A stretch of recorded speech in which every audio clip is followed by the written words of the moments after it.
Genres are socially accepted terms to describe, distinguish and define pieces of music. Genres are the reason we hear an artist like Kendrick Lamar and everybody knows that we're talking about hip-hop. The reason that Johnny Cash comes to mind and we all relate that to country music. Or the instant knowledge that everybody understands that Michael Jackson made pop music, he was a pop artist. This correlation between genres and music is a simple and somewhat effective method of understanding, describing and defining artists and albums and music in general. And understanding the differences between songs, artists and styles. How effective are these genres? Can some commercially used genres be considered outdated? What are the rules when an artist uses tropes from multiple genres in a piece of work? What about an artist that often dabbles in multiple genres? You can't define that artist by a genre if their work consists of multiple genres. And if we can't have such clear definition based on the big grey areas that exist around genres, is there actually value that we can hold on genres? Is it worth using genres to define and describe artists and music? Especially when they can become so flaky. I'm going to talk about pop music, because in a literal sense, it just means popular. Saying a song is popular tells you nothing about the song itself. It doesn't tell you how it sounds or what you might expect. Just that a lot of people like it. And what's considered popular changes all the time. So how can we have an entire genre based on popularity itself? Apparently, pop originally encompassed rock and roll and the styles and sounds that rock and roll influenced. Rock and pop kind of ran synonymously up until about the 70s. I promise I won't bore you too long with the history, just bear with me for a sec, alright? Pop did gain its own sound though, and there did emerge an identity between what sounded like pop and what didn't, and a clear difference between what sounded like pop and what was popular. It's still such a grey area though, because the music that we often talk and hear about that is classified as pop is also music that is popular. You know, when you're talking about music, often it's popular artists and popular songs. So when I say, oh, this is my favorite pop song, that is also just a popular song, regardless of whether it sounds like pop or not. For instance, my personal favorite pop album is The Fame by Lady Gaga, which is one of the most popular pop albums, or just albums in general of the 2000s. And it also just sounds like pop, and I like it as a pop sounding album, not because this is my favorite popular album. It doesn't really make a lot of sense.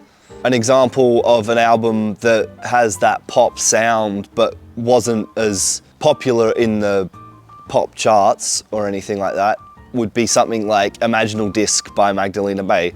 I wouldn't say it's underground, of course, but you know, it's not popular to the sense of the Dua Lipas of today. But sonically and stylistically, it is pop. It is a pop album. In theory, I could make a song tomorrow on my iPad, have it sound like pop, be stylistically considered a pop song, and it could only do 10 streams. And therefore wouldn't be popular, but would still sonically and stylistically be classified as pop, which just means popular. So if it's not popular, but stylistically it is popular, that doesn't make any sense. It's a genuine paradox. It's a confusing concept that has two definitions, so I don't really understand why we still use the genre of pop, and we can't just call popular music popular and call music that sounds stylistically and sonically like pop something else, or just calling that pop and not, I don't know, it's hard. Like, how do you even solve this problem?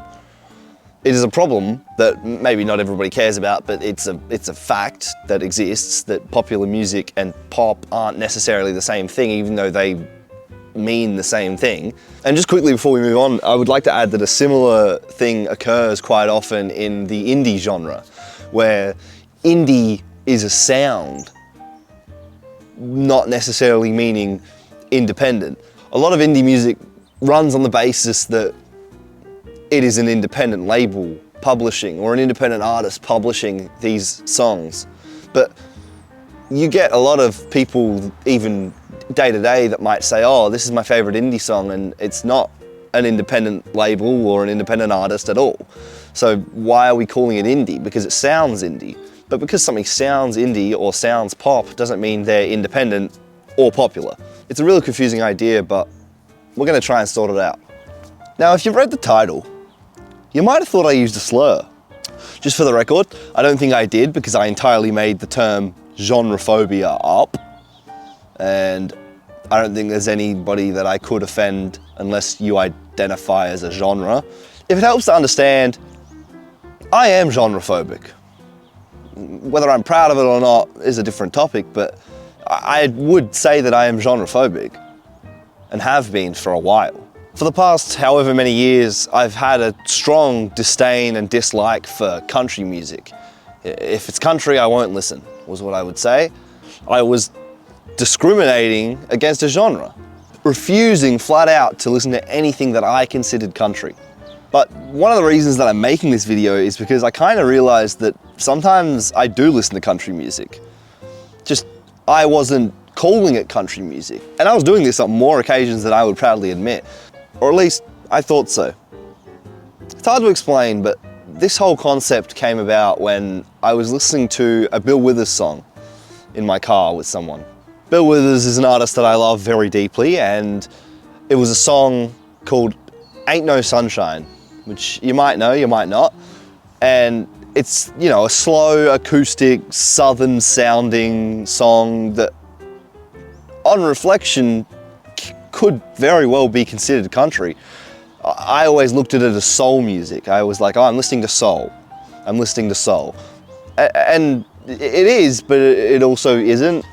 I had the song on in the car, and I said to the person next to me, I said, does this sound like country music to you? And without a second of thought, yep, that's what I got in response. Yep, 100%, million percent. What are you talking about? Of course it's country music. Sounds like country. You hear the acoustic guitar and the country southern twang that he has in his vocals. Like, of course it's country music. Why wouldn't it be? In what world is this not country music? And I was thinking, oh my God, I was thinking this is soul the whole time, and I've been listening to country. I hate country. How am I such a big Bill Withers fan if I hate country music? It left a big confusion in my mind about whether there are parallels between soul and country, whether it had been misgenred by the person sitting next to me, or whether I've just been listening to country music for a long time and not really kind of realized it. Have I misgendered Bill Withers songs as soul music if they are country? What's the problem that I'm running into here? I mean, Wikipedia lists Bill Withers as a soul singer, so why am I hearing people tell me it's country music? The point I'm trying to make is genre definitions are just as subjective as the music itself. The differences between music tastes between individuals and understandings and definitions of genres are just as big. You know how you like a song and you might show it to someone and they'll say, oh, yeah, I'm not really a fan of this song. And you're like, what? This is like my favorite song ever. That's a very subjective difference, obviously. You love a song, and they don't understand why. The same thing happens in genres, where genres are just definitions that we give music. And so one person might listen to a Bill Withers song and say it's country. What I consider to be country and what you might consider to be country could be this far apart, if not further. Like, there is no way that they're ever going to be the exact same, because we have different understandings and definitions. Corporations like Wikipedia and the Grammys have their own definitions of what genres sound like and what they are. And things like radio stations and streaming services might use subgenres or different niche parts of genres to further break down what different sounds can fall under. And then each individual, like me or you, could have our own different understanding or interpretation of what music falls under what genre and what each genre might sound like in our heads, which could be completely different to not just each other's, but definitely different to what the corporations like the Grammys or the radio stations or Spotify might think. And with this being the case, what's even the point of genres anymore? Should we get rid of them? Is it possible to discard genres as a whole? In a corporate environment, we almost rely on genres to make clear definitions and distinctions between music. We have charts for different genres. We have award categories for different genres. The very system that the industry runs on uses distinct definitions of genres that evidently not everyone agrees on. Because if the person next to me can have such a different understanding and opinion on genres, based on style or content, it's a very challenging thing to solve. Can we discard genres? Is it even possible? I think in an industry sense, probably not. Some of these genres have been around for, over 70 years almost. And it's like, well, what are we gonna do about rock and roll? Like, it's always gonna be called rock and roll. What rock and roll sounds like might change, but what falls under rock and roll is still a very specific sound. And obviously there was issues with Lil Nas X trying to fall under country when, he was essentially making hip hop, but it was like country hip hop. So it was a weird thing to, navigate at the time, and big debate in the industry. The fact that we have genres and definitions that were set up over 50 years ago, still making choices essentially and impacting and influencing the music that we listen to today, that's not very progressive of us as music people. Do I think audience members and consumers as a whole can choose to define what we want to define, how we want to define it? Of course we can. We're already doing it. Subgenres like hyperpop or cloud rap or other outrageous subgenres like deep filth step or progressive technical death metal only exist because we choose so. We define and redefine genres in social context all the time. 20 years ago, cloud rap never really existed. And then artists and musicians began to evolve and creating new sounds all the time. We had to define what we were listening to. We had to give it meaning. And I think that that's all that genres are sometimes, is just what we want it to mean. Cloud rap is just rap. We can just call it hip hop. But there is a difference between cloud rap and mumble rap or all the different subgenres of hip hop and boom bap and all these things. We wanted to give it a definition. We wanted to say, okay, this is different to boom bap. This isn't jazz rap or conscious rap. This is cloud rap. So we gave it the definition. Whether it be the musicians, the labels, the streaming services, or the people, there had at some point never been a definition for this sound because this sound didn't exist. And so we made the definition ourselves.